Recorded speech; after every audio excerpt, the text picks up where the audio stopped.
The last time I ran for governor in 2018, so many questions arose to truly make the great state of Michigan a better place. Questions like how can we make the community back to how it used to be? What do we need to get back to the glory days of Motor City, the once adored Great Lakes state?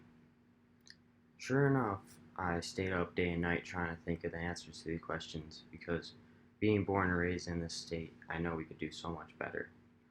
But to truly answer how we can make this right, we need to address what is so wrong in the first place. Being a libertarian in a two-party race has been a challenge ever since we formed in the 70s, but now it is actually possible to gain the attention of the people. With social media bigger than ever, anyone can voice their opinions and give their 2 cents, which gives so many people the voice to raise concern. And today, I'm here to tell you that there can be rightful change, and I, Bill Gelineau, am here to make it possible. It is now 2020, and we are still wondering what can be done, along with even more concerns than before. Along with the hope of bringing back our once successful economy, questions about our roads and our education have been growing exponentially. And with this growing pandemic, we feel we are at a huge fork in the road for where we could go. Today, I will give you a rundown on all the problems that need to be answered as soon as possible and how we can make this state come together. My first order of business is to address the conditions of our roads and what can be done to fix them. Michigan is ranked among the nation's worst based on the conditions of our roads, and it seems like nothing is changing. I go out there and I see pothole after pothole, never ending construction, and poorly done tar work all over the state. It has also come to my attention that we spend over $2 billion annually just to keep it like this. And with all that, I ask this question: where has all the money gone? My solution to this problem would be a tax on higher income families in Michigan to fund the roads and use a portion of the tax on gas sales fixing this issue. Speaking of the tax on gas sales, it would come to a surprise to people that the money collected from taxes contribute mightily to education, which is a huge problem in itself that we can't ignore for much longer.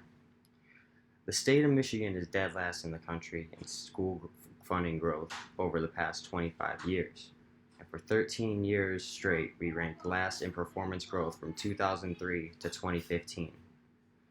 Although our test scores have gotten better, the amount of teacher shortages and the actual funding towards our schools is inexcusable. Spending a lower amount of money than recommended by experts for the future of our children should not be the case, and I plan on addressing this issue sooner rather than later.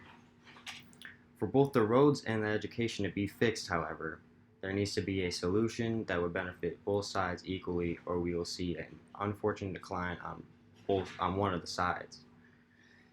$4.5 billion have been put in the education system of Michigan since 2010, and although that seems like a high number, I'm afraid it is not high enough. I would like to make it a top priority of mine to get a very high percentage of school aid fund to actually go to schooling and give the children of Michigan more hope of excelling for our country. My last point is one that really hits home for me, and that is the transparency between our government and the people. Being libertarian, it's been my dream for so long to have actual trust in our government. And at this point, I feel we're at an all-time low. We do not know what to begin anymore, or what to believe anymore, I'm sorry. Uh, Both federal and state governments have shown we cannot trust them all the time, and I feel we have impeded our freedom of choice in government many times. To fix this, I would ask that we find a way to show our finances and choices towards a group of ethics to make sure we're not overstepping our boundaries. Because although it would be nice to show anything and everything to our government, to the people, the amount of false media propaganda would go up so much more, which is not ideal. Ever since I was a kid growing up in this wonderful state, I've seen so many problems arise with absolutely no option or responsibility taken. So I ask this question again: what can we do to do better? What needs to be done to fix the atrocity of bad roads and lackluster education? And how can we go back to being more for the people than for ourselves? I believe that the money is managed right and put in the right spots. I think our problems can be solved.